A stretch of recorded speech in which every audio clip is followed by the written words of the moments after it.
नमस्ते फ्रेंड, आप सभी का एक बार फिर से वेलकम। फ्रेंड्स, जो हमारे बैंक में पेंशन स्कीम है उसके बारे में अक्सर कहा जाता है कि ये फंडेड स्कीम है।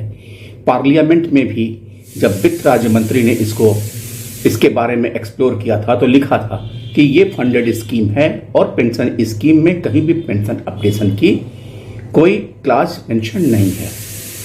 एक पत्र हम 17/12/93 को जो इंडियन बैंक एसोसिएशन ने श्री RN गाडबोले, जो अब नहीं है, जनरल सेक्रेटरी आईबॉक को एक पत्र लिखा और उसमें पेंशन स्कीम के बारे में लिखा। With reference to your letter dated 9 December 93, you will appreciate that the pension scheme as proposed in the banking industry is a social security scheme and cannot have options according to needs of individual employees. As you are aware, the scheme has been introduced on the lines of the pension scheme available to the central government employees and employees of Reserve Bank of India. They have clarified that जो scheme pension scheme बैंकों में लागू की गई है वो central government employees के lines पे और रिजर्व बैंक ऑफ इंडिया की जो स्कीम है उसके अनुसार, जबकि दोनों बैंकों में दोनों जगह सेंट्रल गवर्नमेंट में हर पे कमीशन के बाद रिटायरीज का पेंशन रिवाइज होता है, अपडेट होता है। और अकॉर्डिंगली हमने देखा कि रिजर्व बैंक ऑफ इंडिया में भी 19 में और 23 में 2 बार पेंशन रिवीजन अपडेशन के तौर पे हुआ। लेकिन जब बैंकों में इस बारे में बात आती है तब ये कहा जाता है, तब ये सारे क्लाज हमारे एसोसिएशंस के लोग, हमारे यूनियंस के लोग और IBA भूल जाती है।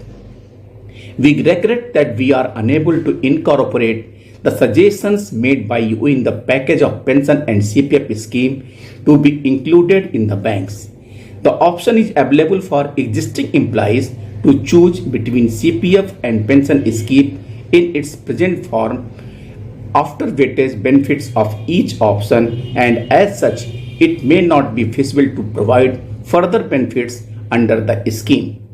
Such of those employees who do not become eligible for withdrawal of the pension as per the pension scheme after opting to the members of the pension scheme will have to forfeit both pension and CPF.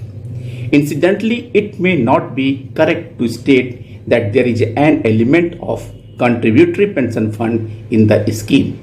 As you are well aware, the scheme is introduced in lieu of CPF, appropriating the portion of the contribution which is made only by the employer.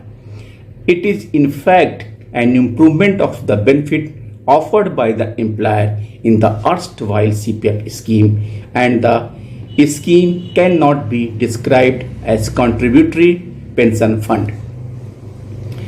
और जब भी funded scheme की बात आती है, सबसे बड़ी बात यह है कि IBA ने यह क्लेरिफिकेशन दिया है कि जो बैंकर्स में पेंशन स्कीम की प्राविधान है वो टोटली सेंट्रल गवर्नमेंट के एम्प्लॉय जो पेंशन के रूल्स हैं और RBI के पेंशन स्कीम के रूल्स के हिसाब से ही बनाया गया है।